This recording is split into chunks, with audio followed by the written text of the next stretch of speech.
I was traveling, I guess, in the Massachusetts area.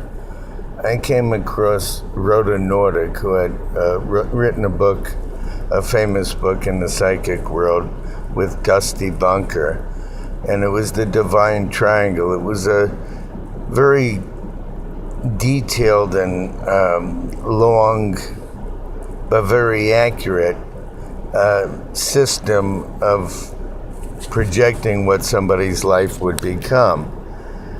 But you would have to spend 2 or 3 hours, and you would have to learn the system.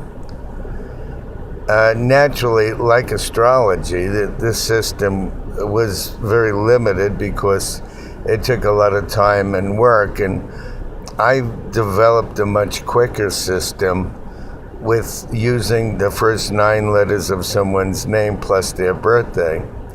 And when somebody starts life, they start life with a name as well as a birthday, and other than that, they start life just bare. In mid to late 70s, I met Norda Rodick, and she was probably in her 80s or whatever. She was very old, and she was at a psychic fair, and she did readings with tarot cards only for readers. In other words, not for the public at all. So everybody was very impressed because she was like a superstar in the psychic field, the way somebody would be a superstar singer or whatever. So she was giving everybody readings, and then I sat down at her table. When it was my turn, she had me shuffle these tarot cards, and she put them down, and she said to me, "What are you doing here?" And I was taken back a little bit. I said, "Well, what do you mean?" She says, "I never expected anybody like you to be sitting in front of me." She says, "Every tarot card came out in the perfect order, and the only ones that happens to is a mystic. And every card came out in the exact order of the whole deck." And she said, "I never expected anybody like you. I've been doing this for 60 years, she said, and no one like you ever sat before me." She says, "You know what your life is. You're supposed to counsel people." So I just figured that was a strange story that I would impart to you. Now, when I did the demonstration for the water witch with the metal rods and the little lining cloth, you know, the rug runner with the little wire across it, and the rods tilted in my hands, not connected to anything, indicating where the wire was. After that, I asked him, I said, "Well, how do you know what to charge these people?" And he was very famous. He had written books, and everybody knew him. People were waiting for him when he got there.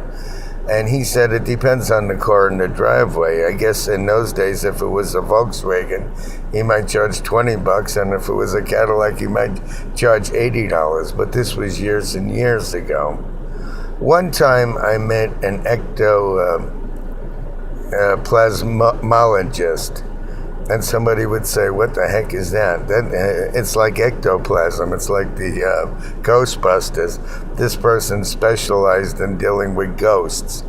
And I was up, I guess it was in Rhode Island or Connecticut, and I got involved with going into a house with this ectoplasmologist. I'm not an ectoplasmologist, I can tell you that right now. It's not my cup of tea. And he was supposed to be extraditing this house of a ghost, and the worst part of it, there was a dog, and all of a sudden the dog's hair stood on end like a cat that was bunched up, and that was enough for me. I wanted no part of it. I remember I sat down, I think this was in South Jersey, with a woman called Kylie who wrote a book on acrophonology. And she gave me a courtesy reading on it, and I bought her book from her, and I studied it, and I used acrophonology myself for many, many years. And it was based on that each letter of somebody's name represents a different planet. And if you had an odd amount of letters, then the middle letter was a hang up. And if it was in the last name, it was unconscious. And if it was in the first name, it was a hang up that somebody was conscious of. But I found other details, like what year they were born and things like that, that I added to it. I met Miles Donka at one of these psychic fairs, and he was an expert on tarot cards. Tarot cards are basically pictographs and numbers, which are the Kabbalah. And I met along the way some great people. I met a guy called Don Stefanelli, who was an astrologer, and I consider him one of the best ones. A lot of people didn't take him serious, but I took him very seriously. And his friend Dorothy Thorne was good with numbers and cards. And I met a lady called Shirley Harrington, and she read flowers.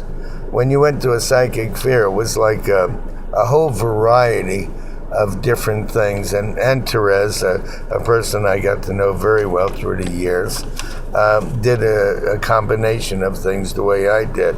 And all of these were like excellent psychics. They were the old-time psychics. And I consider some of the names that I mentioned some of the best at what they did.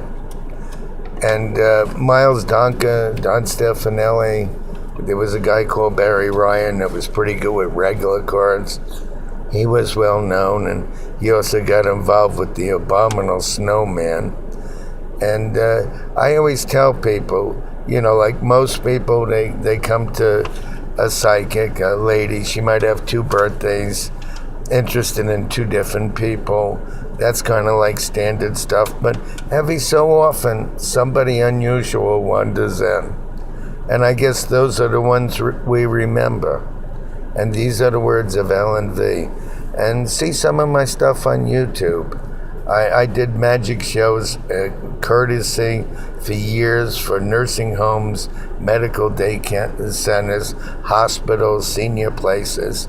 And I did mentalism as well, and I snuck in a little bit psychic work too.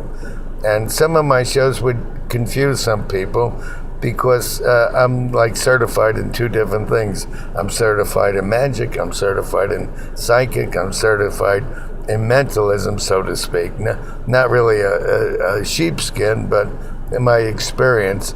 And when somebody watches my show, they must wonder which I'm doing. Well, that I leave up to the imagination of the audience.